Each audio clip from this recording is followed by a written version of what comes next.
বাংলাদেশের স্বার্থবিরোধী চক্র সুযোগের অপেক্ষায় রয়েছে বলে উল্লেখ করেছেন প্রধানমন্ত্রী তারেক রহমান। ১৬ এপ্রিল রাজধানীর ওসমানী স্মৃতি মিলনায়তনে স্বাধীনতা পদক ২০২৬ প্রদান অনুষ্ঠানে একথা বলেন তিনি। দলমতের ভিন্নতা থাকলেও তা যেন শত্রুতায় রূপ না নেয় সেই আহ্বান জানান প্রধানমন্ত্রী। জনগণের রাষ্ট্র পরিচালনার দায়িত্ব পাওয়ার আগেই আমরা বিস্তারিতভাবে দেশের জনগণের সামনে দলীয় ইশতেহার ঘোষণা করেছিলাম। রাষ্ট্র মেরামতের অঙ্গীকার নিয়ে আমরা প্রকাশ্যে জুলাই সনদ বাস্তবায়নের জন্য স্বাক্ষরও করেছিলাম। আমরা ইতিমধ্যেই জনগণের সামনে দেওয়া অঙ্গীকার বাস্তবায়নের কাজ শুরু করেছি।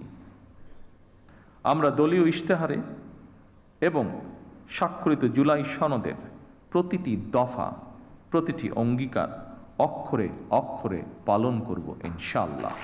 প্রধানমন্ত্রী আরও বলেন, আইন শৃঙ্খলা পরিস্থিতির উন্নয়ন, দুর্নীতি নিয়ন্ত্রণের মাধ্যমে জনজীবনে শান্তি নিরাপত্তা ফিরিয়ে আনাই এই সরকারের মূল লক্ষ্য। এর আগে বিকাল ৪টায় পুরস্কার প্রদান অনুষ্ঠান শুরু হয়। দেশের বিভিন্ন ক্ষেত্রে অবদানের স্বীকৃতির স্বরূপ নির্বাচিত ১৫ ব্যক্তি ও ৫ প্রতিষ্ঠানের হাতে পুরস্কার তুলে দেন তারেক রহমান।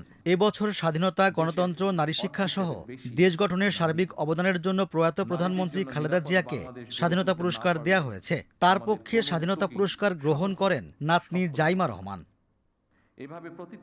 খালেদা জিয়া সহ মরণোত্তর এই সম্মাননা পেয়েছেন ৭ জন। তারা হলেন মুক্তিযুদ্ধে অবদানের জন্য মেজর মোহাম্মদ আব্দুল জলিল, সাহিত্যে ডক্টর আশরাফ সিদ্দিকী, সমাজসেবায় ডাক্তার জাফরুল্লাহ চৌধুরী ও মাহেরিন চৌধুরী, সংস্কৃতিতে বশির আহমেদ এবং জনপ্রশাসনে কাজী ফজলুর রহমান, বিজ্ঞান প্রযুক্তিতে অধ্যাপক জহুরুল করিম, সংস্কৃতিতে AKM হানিফ, ক্রীড়ায় জোবেরা রহমান লিনু, সমাজসেবায় সাইদুল হক, গবেষণা ও প্রশিক্ষণে মোহাম্মদ আব্দুল বাকি, অধ্যাপক সুকোমল বড়ুয়া এবং পরিবেশ সংরক্ষণে আব্দুল মুকিত মজুমদার প্রধানমন্ত্রীর কাছ থেকে স্বাধীনতা পুরস্কার গ্রহণ করেন। আমার আজকের এই সম্মান, স্বাধীনতা পদক, আমার জীবনের সবচেয়ে বড় প্রাপ্তি। তবে এটি শুধু আমার একার নয়, এটি বাংলাদেশের প্রতিটি নারী ক্রীড়াবিদের সংগ্রাম, সাহস আর স্বপ্নের স্বীকৃতি।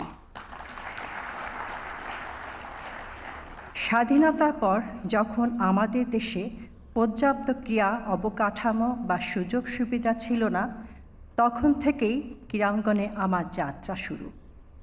নানা সীমাবদ্ধতার মাঝেই আমি স্বপ্ন দেখেছি, লড়াই করেছি। সেই পথ চলায় আমি টেবিল টেনিসে ১৬ বার জাতীয় চ্যাম্পিয়ন হওয়ার সৌভাগ্য অর্জন করেছি,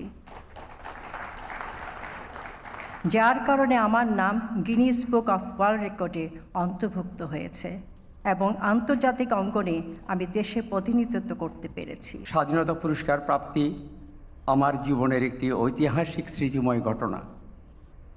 গভীর কৃতজ্ঞতা ও ধন্যবাদ মাননীয় প্রধানমন্ত্রী আপনাকে এবং এই পদক প্রদানের সঙ্গে সংশ্লিষ্ট সবাইকে।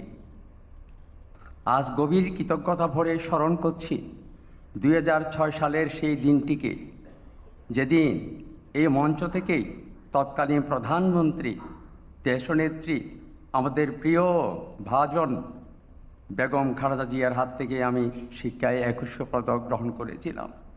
এবছর যে ৫ প্রতিষ্ঠানকে স্বাধীনতা পুরস্কারে মনোনীত করা হয়েছে সেগুলো হলো মুক্তিযুদ্ধে অবদানের জন্য ফৌজদারহাট ক্যাডেট কলেজ, চিকিৎসাবিদ্যায় ঢাকা মেডিকেল কলেজ হাসপাতাল, পল্লী উন্নয়নে পল্লী কর্মসহায়ক ফাউন্ডেশন PKSF, জনসেবায় SOS শিশুপল্লী ও গণস্বাস্থ্য কেন্দ্র স্বাধীনতা পুরস্কার পেয়েছে।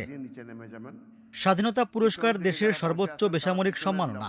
২৬ মার্চ স্বাধীনতা দিবস উপলক্ষে সরকার ১৯৭৭ সাল থেকে প্রতি বছর এ পুরস্কার দিয়ে আসছে।